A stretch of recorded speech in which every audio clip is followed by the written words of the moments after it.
Hello, my beautiful people from Untouchable Mama. Thank you for watching our YouTube channel. Please do not forget to subscribe and press the notification button.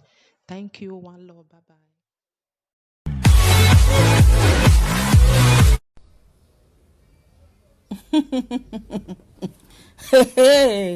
Ogbele. Hey, Queen, you yaka gene. Let me laugh in Colombia. Hey, make I laugh in Colombia. Oh, hey. Hey, Queen, you. Hey, Colombia laugh too sweet. Oh. Hey, hey, Queenie, why are you confused?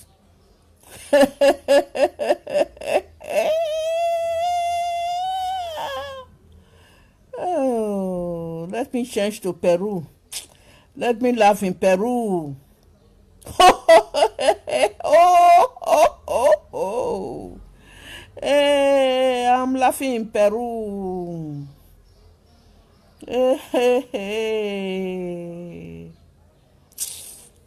Enefiete.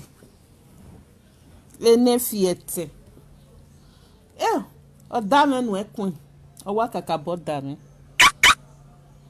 Why? Ihe na ọmọ ẹ̀gbìn yẹn sẹ́tì mùsùlùmí ẹ̀kùn ẹ̀ na ọmọ ẹ̀yà hù. Ẹ̀kùn ẹ̀ na wẹ́ na ẹ̀wọ̀ mú ni ẹ̀ ihe na yẹn gà mú ẹ̀yà mú ẹ̀ sọ́tà. Ẹ̀kùn ni. What's Ronaldo behave like a Peter? A Peter not deny Jesus. What's Ronaldo behave like that? Huh?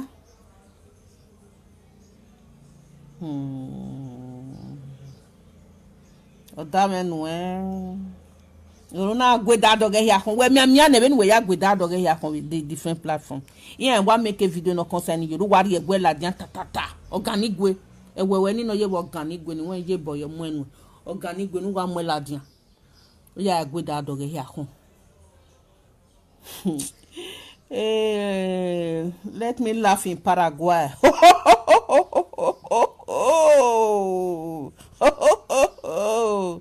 That is how Paraguay people laugh. Nefiete. Umiamiani ya fefefene. Umiamiani. Unu ya gwe da doge ya hon.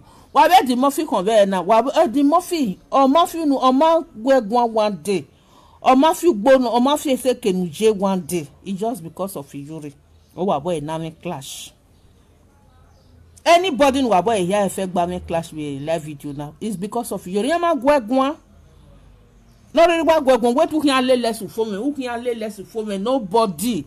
Who pass things do emi opero no can say zone wa. Who pass it la we po. That was your comment.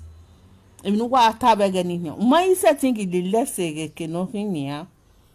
Ah. We are setting is the less nana. In no way. So I want you to come out and tell the whole world the reason una hiki with the bona backslides. Because everyone where you jana. Run di jore ya fefefe.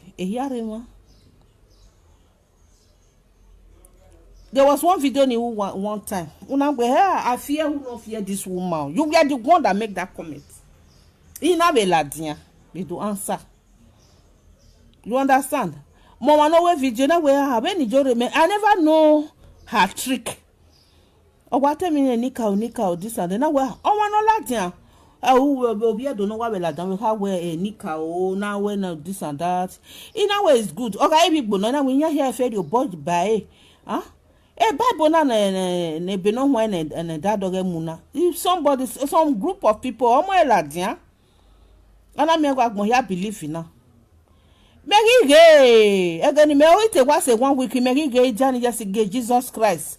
He evangelist prophetess he.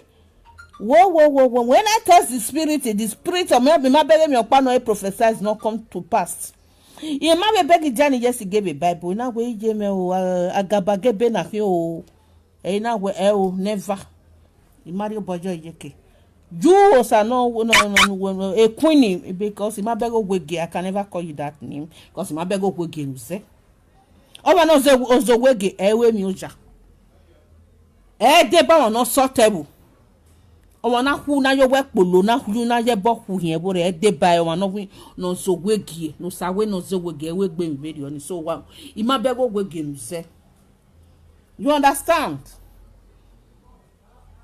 If I'm accusing you for a reason. Una make it that comment that time. If I get where I fear who no fear you this woman, I go, my people, this is the reason why. You might born a baby. And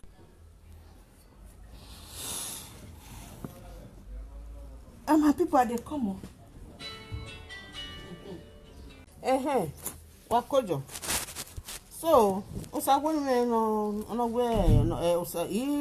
I'm not after that name. You understand? He said it when because my bego wege luze. Owane na pe makuwebo. Na nebo ho ko gote bona. When I we ask we sufu una oza una ya gbem. Una yo boss sudu was we sufu me paro no hia. No here is separate to when your parent no here says on what or may not really you are going to carry her to the end, follow her to the end. Well, the only way is we get the waking of that's why we hang where do like them when your boy but we to hear lele a picture Danny yes again muja when kaka boy when you talk me when it's time I kaka boy my picture the what stamp ye we gaga stamp ye well. Wa moje we o hia de fo ya de super glue ya wedding e we ma ho we ni tana ya de super glue ya we because o twa mo egbe wa mo mi joro me ma e ku ya sati me joro dojo to o we gi kana ni agwe we na ma kan we eri e ba enu this and that e ba we jo eri e ba enu we so if you not say so no we not say no na e ba slice so you have to come and explain where we not see e if you not see no na te mwanya ho na hi if you not be say no na we do see e we mu do to na we na hi so that have the ebo we I take care of that here take care you have to carry on. Cause a board and any ate ni jorebe hotel doni nu be nu judge mo we la dia nu we ga ebo who set si egbe we the egbe bo so when I do explain it agbon here fefe no tagmo na here do en we just so this is the reason ni ana ha we nu na ha wu okay that guy consider we okay the ogbo yin worry wunda we ate ha wa mugbiza na wa gi mu aka no we na eri ebege ma runda ma gi mugbiza ni du te ha wa te mu ebobo ma gi mu ebobo wa te swesu for me my setting swesu for me the reason una you setting swesu for me una itag mo ya fe na gi hone I be zo wo but when man tell we wa gege pa worry because we the way we live we any and live or say that type of way ni are living just explain fully to the whole world, let everybody know you the way you are living and that way is not that way they are living or say let everybody know that way. You understand? Ogen with what to be where the egbe wa hebedi oni o ma gbaye ehin agbaye nu e ma ho egbaye nu e o we ga si egbe we hin ime hin ari eyan we irina wegbe ayakun re rogu na me ayan ji iri egbeda ya we mami iri egbeda eme hen ya gbugba evakugbe we are izu gegbe ni de gbe you must stay with her to the end when you cut time unless you come out and explain to the world the type of way you are living and it's not that type of way those people there are living una pa worry. You understand? Even when na them know doju we do ya realize na where you dey feed the way where we feed in even know doju we do realize you have to explain that part to the whole world I just have short message for you. When I Ladiana do explain it, the whole world will now know. We want to know. Okay, we now live. We now live. Okay, every by any, every by any. I see no reason no ya around die, no ya control or no. So they have to around that way. Oh, by go back there that do dear. When we hear the we have to know the reason we hear not the so that other people coming, we now know the same thing. You understand? Other people, so they would not like to experience that type of thing. No make na save him and that type of situation we can't or ya met samawe. I want me to you understand? So you have to explain so that others will be free. You understand the now? So why I call Ladian do free even since you were free Ladian bonnet. So you Ladian do explain. But man explain. If you better ya go wherever could be. We better was say that you must be with you to the end. You must be with you to the end. You will see what I see. You understand me? Unless you come out and make video the time we get way well a way not live a way near live in and live in now you might like or say na honey Ladian body or say in a Ladian body. You understand? So what kakabo ya nu compile a message na nu compile nu here dota nu get me na nu guy me na mo have reason with you now we okay you are free to go. You cannot just go like that. We can't do your boy where ya kun ewo bagbe uvinya doju wuvuni ne then we will be asan for worry. Never, it can never be done, queen. It can never be done unless you explain the reason why you are separating from salt and water ministry. If you don't explain it to the whole world, you are never free. You are going to stay with her till the end. Ebony ni arele tie ne bote do no agaibo. Wa agaibo. Wo hia ha wo ma vie wo vuni. You convince people to enter there. And what back here setting Ladian worry. You have to come out and explain the reason. Just come out, make a video or audio. The reason of what very simple. Just explain yourself, and then you are free.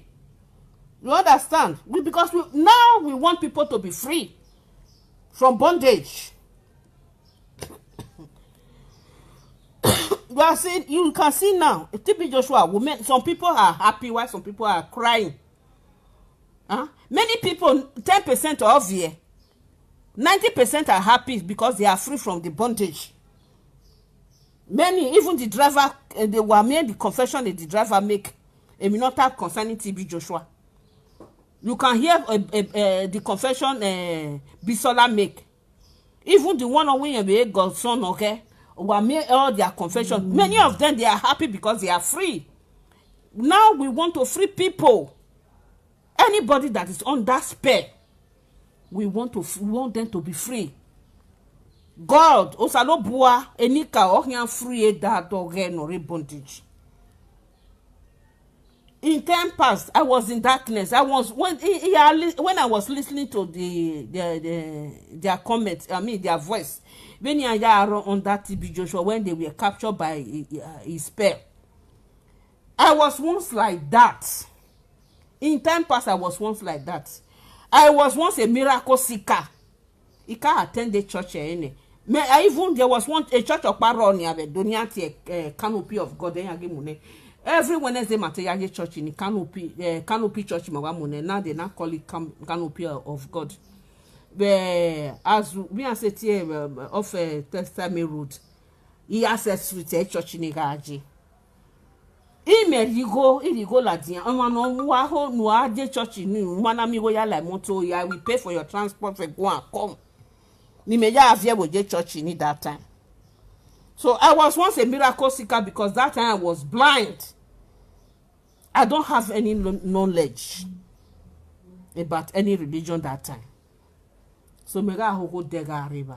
Beni je ba say mami miracle bo. E na ko hegwere. Again, I'll make it Jahana do it. We will be na wahi. There is nothing there. Any a hack a Jordan real. Eria me Florida water. Eria me same ke River Jordan re. Aya tulemu. Ya sa ya zeken. There was one of my sister, my own sister. Ogui me wa read the same city ni meje mi mana. Ma boy ga ya tulemu ja. Ona a video na me video na ga he. Ona ma boy ga tulemu jo ya zeka. Zazeka be the canopy of God. There mama miracle, mama miracle one day. There was one day we not surprising. Iya ya fe or why you bog do go a pastor ni prophet is it Ogbemudia Abdulsazowa that time I forgotten his name. Or why you bog do go here why ya hara ko yen na wa dele obona de na no kemo pa bo ekeniga aje. Ina me afema na fe me here dele imade. What's mo me gba oye ke me ya ko run pa de ye kebudo. Orun pa mu diawudo. Ope pa be mu diawudo ni ma be de. Already see one because that man was see one. Or is a way better no bonopa mudu e here be pegbe. So again ni here ya tele ni me mana tele na we ha. What is no? Okay, now we din agi gbo ma o yan ge si lo ma la dia. Ma yan be si o pe ani be ba me. You understand? So the oga aje vegeni. I was blind that time. So I mean, that time when in time past I was in darkness, only word of God brought me to light. The word of God, ni kaka boy jaje mo salobo ni gele jaji because yan we call ijaji. E call me ya go salobo. Church, pastor. I believe I have the fear of God. Although I'm not going to church, church now, but I believe in God. I have the fear of God in my heart. So only the word of God brought me to light. That is the reason why I know that many pastors are fake. You understand? So when it's time and well, a queen, Ladia, don't explain to the whole world. And we not say no separate from salt and water ministry. Because you are one of the founder. No guy you be vague where that there. Pichi Johnny yesterday. We handle the Pichi Johnny yesterday. Where do you talk? Where stand a flag in the way they must have to hold it. Even we get the civil labo, we give you any here. We are queen. Queen, you are going nowhere unless you explain. You come out and explain to the whole world. We have any time.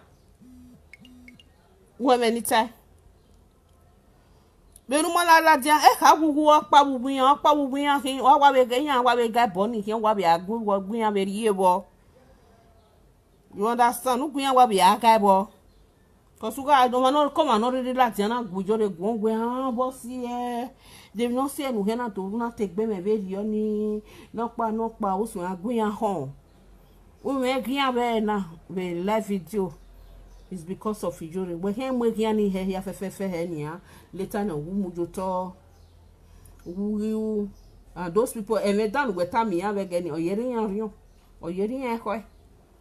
So we can la dian to clean everything la dian no do time agbon we no see no na wo we ri opa. Ngame ni tana. De no mana o we ni iri agbeda ya gbugba eva kugbe. Together you must live as one. Queen and Ijore, together you must live as one. Together you must live as one. No turning back. Together you must live as one. No backsliding. Together Queen and Ijore must live as one. Together you must live as one. Uke tomam do munyo uka kaboga ene. Look before you leap. Awu we vana wa bege we no wa asu na bore re ni wa tie ni Ijore ni we na we wa gwetamu na gwetemu e ba we kan do level we kaka bon ne e rabi ju do je me rabi je o wu mo tin o ten no di wa ne ya e ma na te gbe bon be ri ani na bebo o ru opa do lati we yehia igwe wo se yehia mu enya hu yehia mu enya hu o wa ni to gwe ga be bon na ne rabi ju o na o du gu me rabi je na about 20 no di de gbe yin very oni nu gbe mu di ajibe ge ni dogele ma e gbe ni no we egbu yin me nu gbe yin be ge ni dogele ma kema no la jana we mi Ijore wu na ge ma we wo ge no abe pichi jani yes ge ni wa pe ya afio ya me ya fefe we he we ye we he ifile ya kwa Never. You cannot just denounce Ijore like this. Continue, my dear. You must have to continue. Continue. We have an eternal. Continue. Continue with her. Together, you people will live as one. What better when your pan of Haja West City will be? Maybe I get Kedere. I didn't know where Mobby Agwajamia, and Mobby Jaya, Agwajamia. Agwajamia. Ya Doloba. The man get here, what can setting there. Oh, when what give it dollar, no problem. A man no camera. Oh, when what give it dollar, no deck, but you be attend because when if you Korean, that is one thing I like about you Korean. If you Korean, in with something like tribalism. Oh man, what I never be your Korean here. Oh, you're working your 10 babana or 10 years will get working. Oh, you go, while I didn't honor one will be ọlọtẹ dobi abo no kin owo bi ọlọtẹ yẹn kin iye obi ọlọtẹ yẹn we obi abo mede yẹn kin no pa obi iye ha ni be ni awa ya keke ni awa je yan re negbe o iye wa fi ote baba na obi ra bi je yan gba hun ibi yokoro mi yan je be secret court. That is what I like about them. Ibi yokoro me va e hana ga rebo ojo me man no me we millions of them oreba the way ni aja obi yokoro e otemoteme be ni aja ti otemoteme egbe wowe ibi yokofia na mi egbe do bi abo no bi yokofia kede kelu bi yokofia do ado tani egbe okay ka we ado o wa fo no wa pa ba re de egbe gi no won obi yokogba ka mi egbe wo do bi obi ko ten obi tagman yen kin okay ka ebi ya je wo do okay ka oh ya ogiai o pa wa re obi yokosolu ga mi obi yokosolu obi yokosolu we obi gbogebo yen kin na pa wo bi o sasin ba last ka check up yen okay obi o sasin na pa obi gbogebo okay ami egbe ka later na eri ogba se obi hu de ga mi yan na mi egbe obi hu de obi ga kin okay obi gedu ma ye ke obi gedu ma kojo ka omala bet obi yokori omo o lele we se ekeno ri se no ibi yokori omo nya lele we se ona wa ho obi yokori omo no o wa we na agwali mi na o na ekeni mi na yo gugwe gwali mi na no ibi yokori omo je bi yokori mi yan like egbiyan iwu webu self dey yan discriminate yan select egbiyan lati webu ni yan je be secret court bi yokori omo je yan gwa obi go na yan ga obi egbe guy ore ne gbe kere o ma wa were egbe fo o were ne gbe so gwa na hi oten gwa do mi egbe eru waje so o ma keke ni anu gwedu ka we separating him bore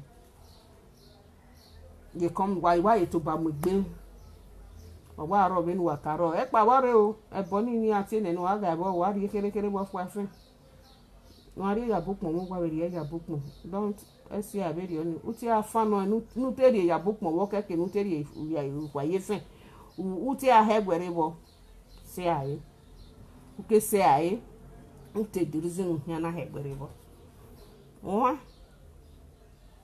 so only when it's time well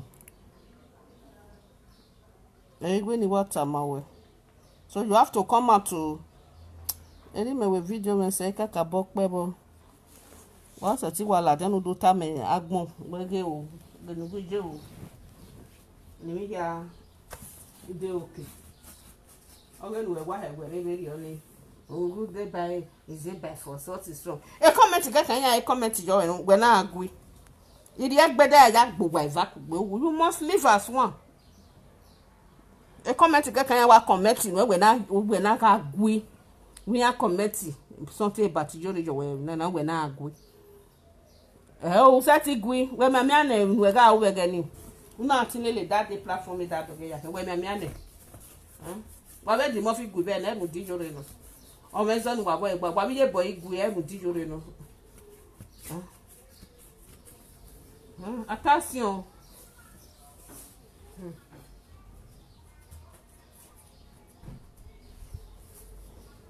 wa hegwere bo wa ntati egwere bo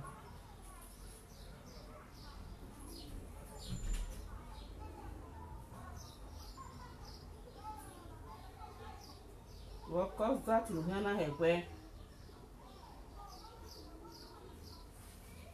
what do hegwe baba for what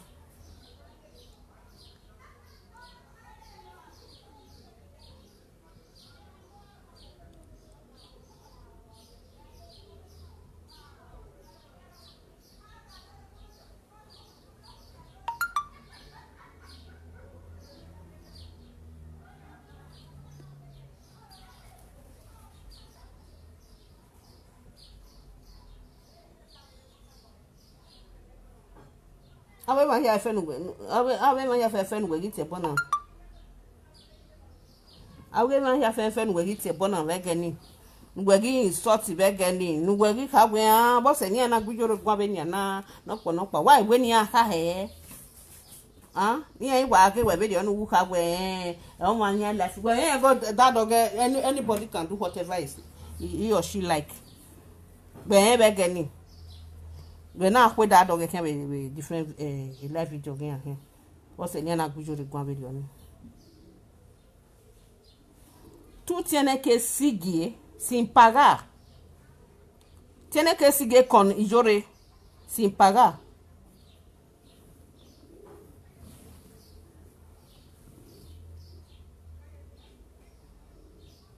Tú no tienes tiempo para parar. Sigue.